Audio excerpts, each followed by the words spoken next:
પાલનપુર યુવા ભાજપ દ્વારા ગુરુ નાનક ચોકમાં ઠંડી છાશનું વિતરણ કરવામાં આવ્યું હતું। ભાજપ પ્રદેશ યુવા મોરચાના પ્રમુખના હસ્તે કાર્યક્રમની શરૂઆત કરવામાં આવી। ઉનાળાની કાળઝાળ ગરમી પડી રહી છે। 45 ડિગ્રી સુધી તાપમાન પહોંચી રહ્યું છે, જેને પગલે ભાજપ યુવા મોરચા દ્વારા કાળઝાળ ગરમીમાં લોકોને ઠંડક મળે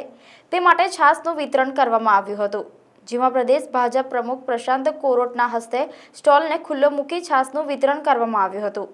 આ પ્રસંગે ભાજપ જિલ્લા પ્રમુખ કીર્તિસિંહ વાઘેલા, પાલનપુરના ધારાસભ્ય અનિકેત ઠાકર, રેખાબેન ચૌધરી, યુવા ભાજપ પ્રમુખ સાગર ચૌધરી, સાગર જાની, મહામંત્રી અતુલ જોશી, નિલેશ મોદી સહિત યુવા મોરચાની ટીમ ઉપસ્થિત રહી હતી અને લોકોને ઠંડી છાશનું વિતરણ કરવામાં આવ્યું હતું। આજે બનાસકાંઠા જિલ્લા ભારતીય જનતા યુવા મોરચા દ્વારા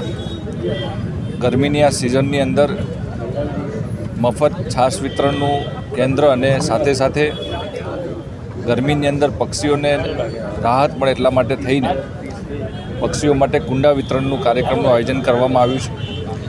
આ વખતે આપણે સૌએ જોયું કે આખા દેશની અંદર ખૂબ ગરમી પડી છે અને આ ઉનાળાની ઋતુની અંદર લોકોને પણ, રાહદારીઓને પણ જ્યારે ગામડેથી અહીંયા આવતા હોય ખરીદી માટે,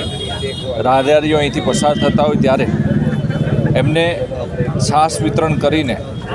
આવી ગરમીમાં રાહત મળે એટલા માટે થઈને ગરમી લૂના લીધે ક્યાંક ને ક્યાંક ઘણા લોકોને મુશ્કેલી પડતી હોય છે, ત્યારે આ શહેરની અંદર, આખા ગુજરાતની અંદર ભારતીય જનતા યુવા મોરચા દ્વારા છાશ વિતરણના કેન્દ્રો શરૂ કરવામાં આવે અને લોકોને ઉપયોગી થાય એ રીતે મફત છાશ વિતરણનો કાર્યક્રમ કરીને લોકોને મદદરૂપ થાય। સાથે સાથે આ ગરમીમાં પક્ષીઓને પણ આપણે જોયું છે કે આ ગરમીમાં ખૂબ મુશ્કેલી પડી છે, ઘણા પક્ષીઓ પણ મૃત્યુ પામે છે, ત્યારે પક્ષીઓને પણ કુંડા વિતરણના માધ્યમથી કુંડામાં પાણી ભરીને એને પણ રાહત મળે એટલા માટે થઈને ભારતીય જનતા પાર્ટીના કાર્યકર્તા, યુવા મોરચાના કાર્યકર્તાઓ દ્વારા આખા રાજ્યની અંદર આ કાર્યક્રમ ચાલી રહ્યા છે। ખાસ બનાસકાંઠા જિલ્લામાં યુવા મોરચાના જિલ્લાના અધ્યક્ષ ભાઈ શ્રી સાગરભાઈના નેતૃત્વમાં આખા જિલ્લાની અંદર આ પ્રકારે છાશ વિતરણના કેન્દ્ર શરૂ કરવામાં